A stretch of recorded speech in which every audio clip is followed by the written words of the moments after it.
देखिए आपके पास नंबर 6 लिखा हुआ है। नंबर 6 में बोला है कि शो दैट द मैट्रिक्स, एक मैट्रिक्स दे रखा है। बात नहीं करेंगे, ए मैट्रिक्स को बोला गया है कि सिमेट्रिक भी होना चाहिए और सिमेट्रिक होना चाहिए according as A is symmetric और इसकी सिमेट्रिक। कहने के मतलब क्या है, पहले इसके बारे में हम लोग सोचेंगे। ये जो मैट्रिक्स है ये दोनों मैट्रिक्स होगा।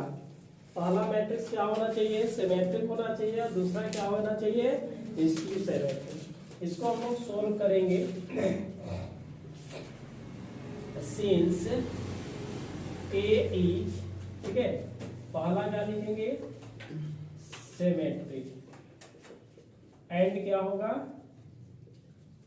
Skew symmetric matrix. ठीक है, मैट्रिक्स दो लाइन का है जी।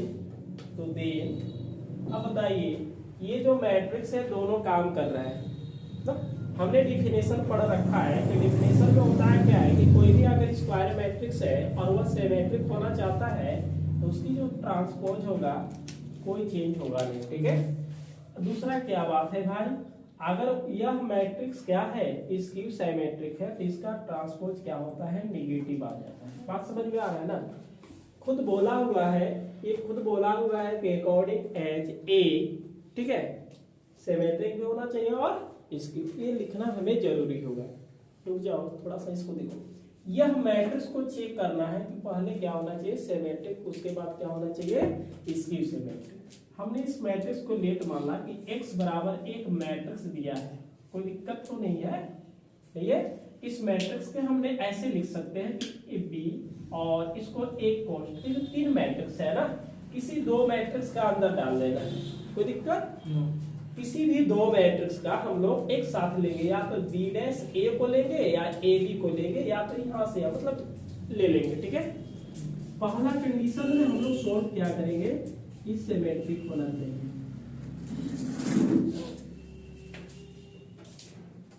समझ में आ रहा है, पहला ये चीज हम लोग इस मैट्रिक्स को चेक करेंगे।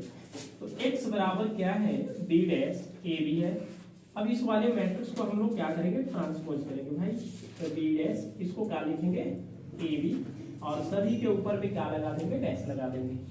समझ में आ रहा है ना, इधर डैश इधर भी डैश, डैश का मतलब ट्रांसपोज। एक हमने फॉर्मूला पढ़ रखा है कि ए बी का अगर ट्रांसपोज कीजिएगा तो बी ट्रांसपोज ए हो जाएगा। ठीक है, इसमें बताना है कि x डैश यह a का काम करेगा और यह दो का काम किया। जैसे नंबर 1 और नंबर क्या है 2, इसको आगे पीछे लिखा जाए, लिख दिया जाए, आगे पीछे हम लोग लिखेंगे तो ये ab का ट्रांसपोज हो जाएगा और b का ट्रांसपोज का ट्रांसपोज, क्योंकि इसको आगे लिखना है और इसको पीछे, दोनों पर क्या देना है, ट्रांसपोज।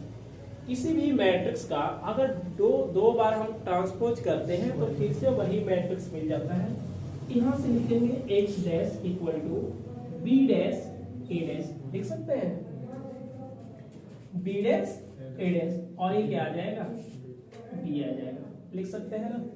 सामने देखिए तो अभी भी मेरा a मैट्रिक्स मिला नहीं है। a मैट्रिक्स मिल गया क्या यहाँ पे, नहीं, हाँ b डैश है, b डैश है, यहाँ पे b है, लेकिन बीच में a है तो यहाँ क्या है, a डैश। a डैश बराबर आपके पास क्या है, ये तो लिख सकते हैं, एक स्टेप हो जाएगा। तो इसको हम क्या लिखेंगे, x dash equal to b dash a, और a क्या हो गया, b। बिल्कुल आप देख सकते हैं हमने इस मैट्रिक्स को ट्रांसपोज कर रखा लेकिन कोई परिवर्तन हुआ नहीं, जो मैट्रिक्स है वही मैट्रिक्स आ गया। तो क्या बोलेंगे कि हाँ ये जो मैट्रिक्स है मेरा क्या है, सिमेट्रिक है। समझ में आया या नहीं आया, आ गया समझ में, क्लियर है ना, कोई दिक्कत नहीं ना हो रहा है। तो इसको हम ऐसे भी लिख सकते हैं कि x dash equal to x आ जाएगा, क्योंकि इसका वैल्यू क्या है, x है। तो दैट इज इक्वल टू लिखेंगे कि x बराबर b dash A B is क्या होगा, सिमेट्रिक मैट्रिक्स। अरे बहुत आसान है जी प्रूव करने के लिए, ये सभी ऐसा ही पेपर में पूछा जाता है। ठीक है, अब दूसरी बात क्या हम बात करेंगे, इसकी सिमेट्रिक मैट्रिक्स। बात समझ में आ रहा, लेट मानेंगे, जैसे हमने y बराबर मान लिया, इस मैट्रिक्स को हमने क्या किया, ये बी डैश, चाहे एक्स भी मान सकते हैं, ऐसा कुछ फर्क पड़ने वाला नहीं है। ए मान लिया ए बी। हमें ये पता है कि जब भी कोई मैट्रिक्स का ट्रांसपोज करेंगे तो आगे क्या लगता है, नेगेटिव लगता है ना। चलिए इस वाले मैट्रिक्स को हमने ट्रांसपोज किया तो बी का ट्रांसपोज लिखेंगे। चलिए यहाँ से लिख देते हैं वाई डैश, ये बी डैश, ये ए बी का, और सभी के लिए क्या दे देंगे, ट्रांसपोज कर देंगे। हमने इसको ऐसे लिखा वाई डैश, पीछे वाले को कहाँ लिखना है, आगे, और आगे वाले को क्या करना है, पीछे, क्योंकि ये फार्मूला होता है मल्टीप्लाई में ना। अब देखिए इसको हम ऐसे लिख दिया वाई डैश, इसको लिखेंगे बी डैश, इसको लिखेंगे ए डैश, और ये क्या आ जाएगा, बी आ जाएगा। वाई डैश इक्वल टू क्या हो जाएगा, बी डैश हो जाएगा। फिर से वही मैट्रिक्स आया क्या, नहीं, कहाँ आ गया, यहाँ पे ए डैश है, यहाँ पे आपके पास ए है। अच्छा कौन सी साबित करना है, इसकी। अब ए डैश बराबर ए रखेंगे कि ए डैश ए बराबर माइनस रखेंगे, हमने इसका बात कर रहा है, इसकी वाली को, तो इसकी वाले ए रखेंगे, इसमें क्या लगा देंगे माइनस, और ये हो जाएगा ए बी। सिंस में आप लिख सकते हैं कि ए डैश बराबर क्या है, माइनस ए है, इस वाले को ए और माइनस को आगे हमने कर सकते हैं कि माइनस आ जाएगा। फिर से हमने देखा कि Y dash equal to minus, इसके बदले में हमने क्या रखेंगे, वाई। ये कोई चेंजिंग तो हुआ है लेकिन नेगेटिव आ गया ना। मैट्रिक्स को हमने ट्रांसपोज किया, फिर से वही मैट्रिक्स दिखा, लेकिन क्या दिखा, नेगेटिव में, और नेगेटिव ही बोलता है ये क्या होगा, that is equal to Y बराबर B dash A B is क्या होना चाहिए, स्क्यू सिमेट्रिक मैट्रिक्स। चलिए समझ में आएगा नंबर 6 में ना।